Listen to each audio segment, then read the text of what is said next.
ఆ కిరాతుడు అరణ్యంలో తిరుగుతూ నరసింహం కింద నరుడు పైన సింహం కింద నరుడు పైన సింహం అంటూ చూస్తున్నాడు అడివంతా. మరునాడు సాయంకాలం ప్రదోష వేళ అయిపోయింది, కనపడలేదు. అక్కడ బ్రాహ్మణుడికి మాట ఇచ్చాను, తీసుకెళ్ళలేకపోయానని చెప్పి చెట్టు తీగలు తెచ్చి ఉరితాడు పోసుకుందామని చెట్టు కొమ్మకి ఉరి పోసుకుంటున్నాడు.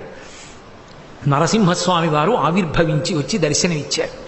ఓసి దిక్కుమాలిన మృగమా, ఇంతసేపటి నుంచి వెతుకుతున్నానా, బ్రాహ్మణుడికి చూపిస్తానని ఎక్కడ దాక్కున్నావే అని చేతిలో ఉన్న తీగలు చేసి నరసింహస్వామిని కట్టి ఈడ్చుకొచ్చాడు.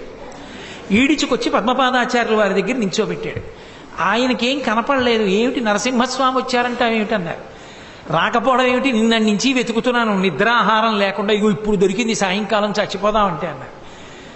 ఈయనకి కనపడదు, ఆయనేమో ఇదిగో అంటారు.